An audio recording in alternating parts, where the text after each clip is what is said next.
আসসালামু আলাইকুম। ওয়ালাইকুম আসসালাম। দেখি আমার নতুন বউর মুখটা। মাশাআল্লাহ, আমার বউ দেখতে তো অনেক সুন্দর। আপনি কে? আপনি কি আমার হাজবেন্ড? জি, আমার সাথে আপনার বিয়ে হয়েছে। আপনাকে দেখে তো তালেবান মার্কা হুজুর মনে হয়। আপনি কি সত্যিই হুজুর নাকি? বিয়ের দিন তো মানুষ মাথায় বিয়ের পাগড়ি পরে, শেরওয়ানি পরে, আর আপনি দেখি পাঞ্জাবি আর টুপি পরে আসছেন। দেখেন, আমি এতিমখানা থেকে লেখাপড়া করছি, আমি একজন আলেম। তার মানে আপনি মাদ্রাসার হুজুর? বিয়ে করে বউ নিয়ে আসছেন, বাসর ঘরটাও তো একটু ফুল দিয়ে সাজাতে পারেন নাই। আপনি কি বিয়ে করতে কে বলছে? মুসলমানদের শ্বাসসজ্জায় টাকা নষ্ট করা ঠিক না। আজকে আমি এই বাসরঘর সাজাতে 10,000 টাকা খরচ করতাম। এই টাকাটা আজকে আমি এতিমখানা দান করে আসছি। এটা আমার দুনিয়া এবং আখিরাতে কাজে আসবে। আমি ভাবছিলাম আপনি ফ্যাশন করে দাড়ি রাখছেন, এখন থেকে আপনি সত্যিই হুজুর। আমি তালেবান মার্কা হুজুর পছন্দ করি না। আমি আপনার সংসার করব না। আমি আজকেই ডিভোর্স চাই। দেখেন, মাদ্রাসার সব ছাত্ররাই তালেবান আর সন্ত্রাসী না, মাদ্রাসায় সুশিক্ষা দেওয়া হয়। আমি আপনার আর কোনো কথা শুনতে চাই না। কালকে সকালেই আমি চলে যাব। আপনার তো আরো রুম আছে, অন্য রুমে যাই শুয়ে থাকেন। আচ্ছা ঠিক আছে, আপনি যেভাবে বলবেন সেভাবে হবে, কিন্তু আমাকে 7টা দিন সময় দিতে হবে। কারণ আমি যে এতিমখানায় বড় হয়েছি, ওই এতিমখানায় কিছু এতিমদের আমার বিয়ের উপলক্ষে আমার বাসায় দাওয়াত করছি। আপনি মাদ্রাসার পোলাপানদের দাওয়াত দিছেন, সেটা কি আমাকে জিজ্ঞাসা করে দাওয়াত দিছেন? সেটা আপনার ব্যক্তিগত ব্যাপার। আর মাদ্রাসার পোলাপানদের মাদ্রাসা বসেও খাওয়ানো যায়। দেখেন, বিয়ের আগে আমি এতিমখানাতে কিছু খরচ করতাম, কিন্তু এখন তো আমি বিয়ে করছি, আর 3 দিন পর পয়লা রমজান। পয়লা রমজানে ওদেরকে আমি ইফতারির দাওয়াত করছি। আচ্ছা, ওদের না হয় আমি এতিমখানায় খাওয়াবো, কিন্তু ওই এতিমখানায় এক চাচা আছে, যে আমাকে বাবার মতো ছোটবেলা থেকে মানুষ করছে। ওনাকে আমি বাবা ডাকি, ওনাকে তো আমি না করতে পারবো না। ওনাকে আমার দাওয়াত করে খাওয়াতেই হবে। উনি 2-3 দিন আমার বাসা থাকলে ওনাকে কিছু বুঝতে দিবেন না, তাহলে উনি অনেক কষ্ট পাবেন। আচ্ছা ঠিক আছে, 7 দিন মানে 7 দিনই। এই 7 দিনের ভিতরে আবার স্বামীর অধিকার খাটিতে আসবেন না। আচ্ছা ঠিক আছে।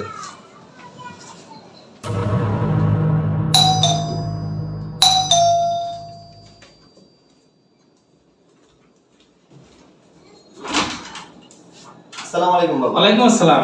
ভালো আছো বাবা? এই তো, আপনি ভিতরে আসেন, বসেন বাবা। বসবো, বৌমারে দেখতে আসলাম। বৌমা কই? আপনি বসেন, আমি ডাকিয়ে নিয়ে আসতেছি। আচ্ছা। তিশা, আমার বাবা আসছে। তা আমি কি করব? আপনি কিছু মনে করেন না, আপনি এই ড্রেসটা চেঞ্জ করে একটা শাড়ি পরে একটু বাবার সামনে আসেন। আচ্ছা ঠিক আছে, আসতেছি।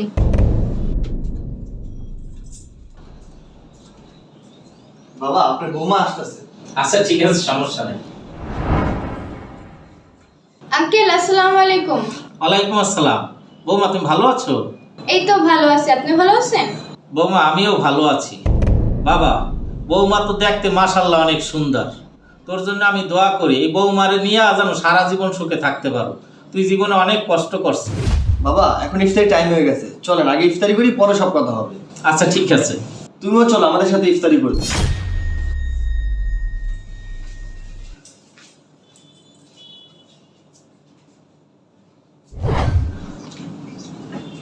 তুমিও বসো। আমি তো রোজা রাখি নাই, আপনারা ইফতারি করে নেন। রোজা না রাখলেও ইফতারির সময় সবার একসাথে ইফতারি করতে হয়। তুমি বসো। হ্যাঁ বৌমা, তুমিও বসো, আমরা সবাই একসাথে ইফতারি করি। বাবা, আজান দিছি, ইফতারিটা করে নেন। বিসমিল্লাহির রহমানির রহিম।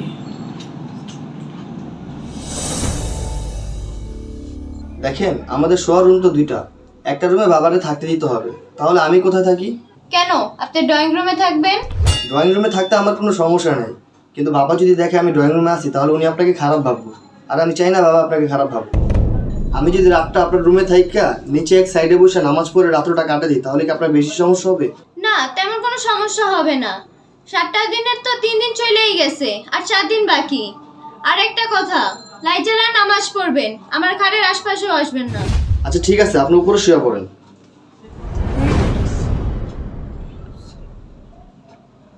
আল্লাহ আমিন। আল্লাহ, তুমি আমার যখন যেভাবে রাখছো তোমার দরবার লাখো কোটি শুকরিয়া। আল্লাহ, আল্লাহ আমার জীবনে যতই বিপদ আসুক, আল্লাহ আমার শৈবার শক্তি দিও। আল্লাহ, আল্লাহ আমি নতুন বিয়ে করছি। আল্লাহ, আল্লাহ আমার বউ যেভাবে থাকতে চায় তুমি তার সুখ দান করো। আল্লাহ, আল্লাহ দুনিয়ার সমস্ত মুসলমানকে তুমি মাফ করে দিও। আল্লাহ,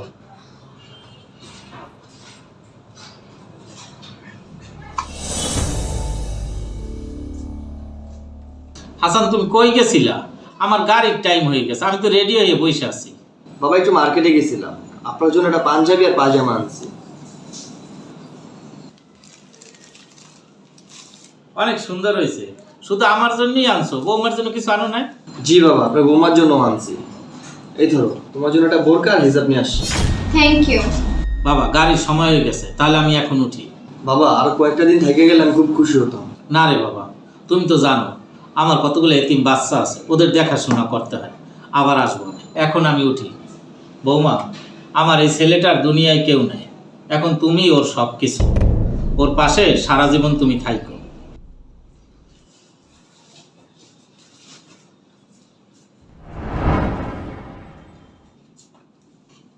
এই, আপনি যে আমার জন্য হিজাব আর বোরখা নিয়ে আসছেন, এগুলা কি আমি পরি? আমি তো ওয়েস্টার্ন ড্রেস পরি। দেখেন, আমি আমার পছন্দ মতো উপহার আপনাকে দিছি। এটা পরবেন কি পরবেন না, এটা আপনার ব্যক্তিগত ব্যাপার। আপনার কি মনে আছে এই 7 দিনের মাত্র আর 2 দিন বাকি? এই 2 দিনের ভিতর আপনি আমাকে ডিভোর্স দিবেন। আচ্ছা ঠিক আছে। ভাই, আপনার তো আমাদের বৃদ্ধাশ্রমে প্রতি মাসে 5,000 করে টাকা দেন। এই মাসে তো আপনি নতুন বিয়ে করছেন, আসলে আমার আশাটা ঠিক হয় নাই। আপনি কিছু মনে করবেন না, এই মাসে না দিতে পারলে কোনো সমস্যা নেই। আরে ভাই, আপনি কি বলতেছেন? আমি নতুন বিয়ে করছি তো কি হয়েছে? আমার সামর্থ্য অনুযায়ী আমি সবসময় আপনাদের বৃদ্ধাশ্রমে টাকা দিয়ে যাব। পারলে আমি আরো বাড়ায় দিব। এই নেন, এই মাসে 5,000 টাকা। আচ্ছা ঠিক আছে ভাই, আজকে তাহলে আমি আসি। আসসালামু আলাইকুম। ওয়ালাইকুম আসসালাম। দোস্ত, তুই আইসোস, আমি খুব খুশি হয়েছি। আমার মনটা খুব খারাপ। নতুন বিয়ে করছো তাহলে মন খারাপ কেন? তুই তো বিয়ে করে খুব সুখেই আছোস। তোর জামাই দেখতে স্মার্ট হ্যান্ডসাম, আর আমার জামাই একটা তালেবান মার্কা হুজুর। আর 2 দিন পর ওকে ডিভোর্স দিয়ে দিমু। শুধু স্মার্ট হইলেই হয় না, আমার হাজবেন্ডের চরিত্র খারাপ, মেয়েদের পেছনে দৌড়ায়, নেশা করে, আমার গায়ে হাত তোলে। পুজো টাইপের ছেলেরা খুব ভদ্র হয়, বউকে ভালোবাসে। তুই এরকম ভুল করিস না। কি কস দোস্ত? তাহলে তো আমার হাজবেন্ড অনেক ভদ্র।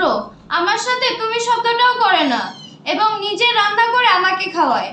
সে 5 ওয়াক্ত নামাজ পড়ে, রোজা রাখে, মধুর সুরে কোরআন তেলাওয়াত করে। দোস্ত, এখন আমি আমার ভুলটা বুঝতে পারছি। এই সুখের সংসার ছেড়ে আমি আর কোথাও যাব না। তুই যে তোর ভুল বুঝতে পারছো, এতেই আমি খুশি। এখন আমি যাই, পরে এক সময় আসবো অনেক। কি ব্যাপার, আপনি যে বোরকা হিজাব পরছেন, এগুলো তো আপনার পছন্দ না। আপনি ভালোবেসে আমাকে উপহারটা দিছেন, তাই আমি পড়ছি। কেন, আপনি খুশি হন নাই? সত্যি আমি অনেক খুশি হয়েছি। আমাদের দুজনের কথা অনুযায়ী আজকে 7 দিন শেষ। এই 7 দিনে যদি আপনি আমার ব্যবহারে কোনো কষ্ট পেয়ে থাকেন, আমাকে মাফ করে দিবেন। এই নেন ডিভোর্স লেটার, আমি সই করে দিয়েছি। আপনি একটা সই করে দিলে আমাদের ডিভোর্স হয়ে যাবে। আচ্ছা, আমি যদি আপনার সাথে থাকতে চাই, আপনার কি সমস্যা হবে? আপনি আমার সাথে থাকতে চান? আমার তো কোনো সমস্যা নাই। তাহলে ডিভোর্সের কি হবে? Divorce paper? আমি আপনার কাছে সারা জীবন থাকতে চাই।